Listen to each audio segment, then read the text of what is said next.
जागतिक रक्तदाब दिनानिमित्त आरोग्य धन संपदा एक विशेष जनजागृती मोहीम सादर करत आहोत। रक्तदाब अचूक मोजा, नियंत्रणात ठेवा आणि दीर्घायुष्य जगा।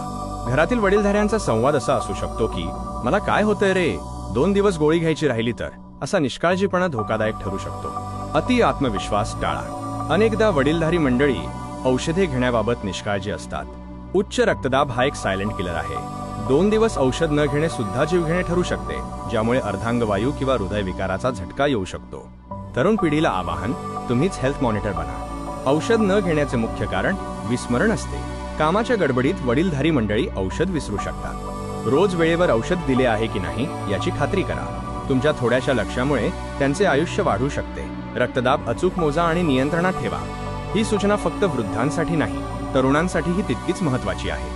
शारीरिक हालचाल आणि वजन, नियमित व्यायाम करा। दररोज किमान 30 मिनिटे वेगाने चाला। वजन जास्त असल्यास ते कमी करा। वाढलेले पोट रक्तदाबाचे मुख्य कारण असते। आहार आणि पोषक तत्वे, कमी कार्बोहायड्रेट्स घ्या।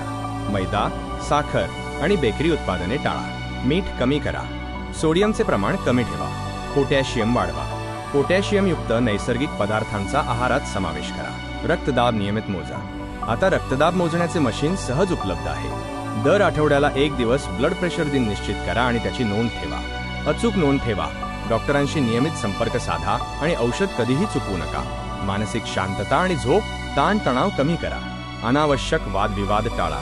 मानसिक तणावामुळे रक्तदाब अचानक वाढू शकतो। पुरेशी झोप घ्या। दररोज 7-8 तास शांत झोप घ्या।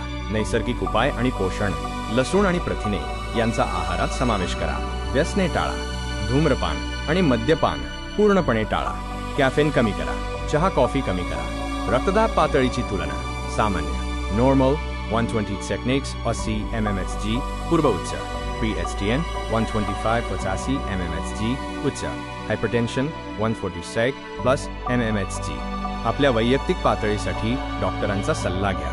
आरोग्य धन संपदा, तुमच्या आरोग्याची काळजी घ्या।